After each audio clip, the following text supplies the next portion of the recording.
Hey guys, Gakko997 again, this time with a review of the 144th scale Strike Dagger from the Gundam Seed series. So, for colors, we have a blue for the head, chest here, and also the beam rifle, and there's white for most of the limbs, side skirts here, front skirts, back skirt, and of course little beam saber and the antenna here. Then to wrap it all up, there's red here, on the feet, and also on the shield. So for all the rest are in fact stickers or simply aren't colored at all, such as the arms here, this here that should be gray, and so on and so forth. And of course the joints that also should be gray, just like the hands. For stickers, we have the metallic red one here on his forehead gem thing. White one here as the faceplate, which really doesn't like to stay on, and then the eyes. There are 4 red ones here, here, here, and here. Also metallic for the legs, and 2 metallic blue ones on the knees. So, on to articulation now. And the head goes up, down, will turn around all the way, but you gotta be careful, this is plastic rubbing against plastic, so I can see this wearing out over time. Then the arms here, and the antenna doesn't really like to stay on all that well. Go, let's just hope it stays on. So the arms, I'm not gonna put that on again. So the arms aren't ball joints, will turn around all the way, and will go out, actually quite surprisingly, like that. If you can keep it from popping out, because as you can see it's almost going to pop out, but for some reason, if you're lucky, you can do it like that. And then there's no articulation here on the torso at all. Then the legs, also in ball joints here, go out about that far and backwards actually further, and go out like that, and the feet can actually accommodate for that. And also a little bit swivel side to side. Of course, no knee articulation, this is no great. Then the feet are once again on ball joints. We'll go forwards like that, backwards like that, and side to side, and we'll also turn around all the way. Now, for accessories, these are of course very basic. For starters, you have the little beam saber on here. There's no peg in there, and I really doubt you can fit a beam saber in there even if you try, because if you're going to try to drill this, I think you're just going to ruin it. It's so thin, and it won't even fit into the hand. Even the hilt is too thin.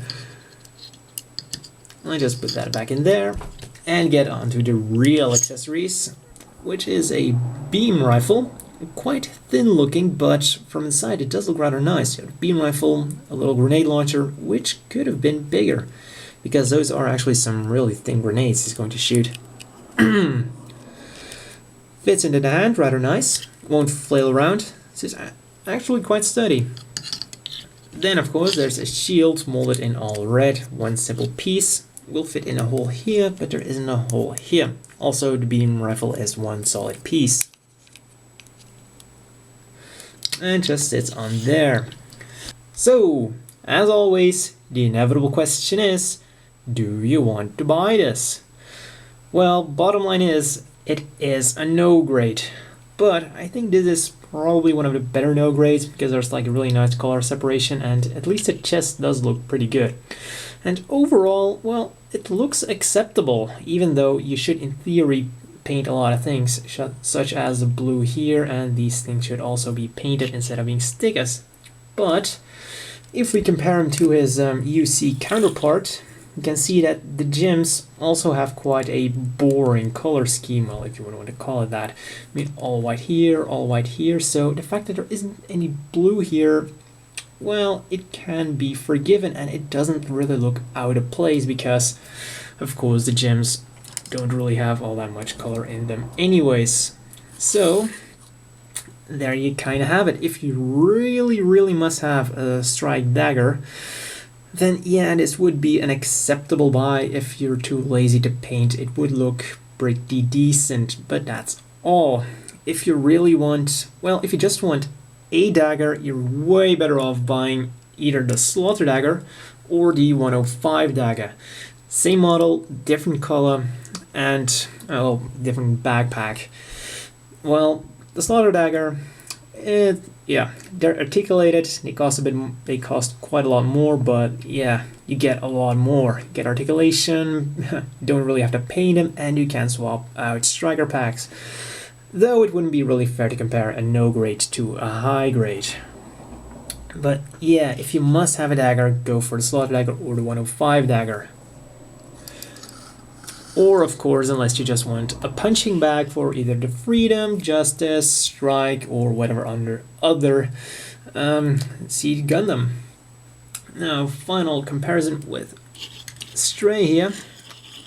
And well, talking about the Stray, another reason you might not want to buy this guy just yet, they announced the Stray, well, the high grade variant of the Stray, so we might just be getting a dagger. Well, it's not confirmed, but who knows? They made the Stray, so, and also in the line they made the dagger before the Stray, so that might mean the next one out might just be the dagger. Well, I sure hope it will be, because I really like the dagger, as you might have noticed. Well, that's all for this review, or just one final comparison with his arch nemesis, the Jin. And that's all for this review. See you at the next one.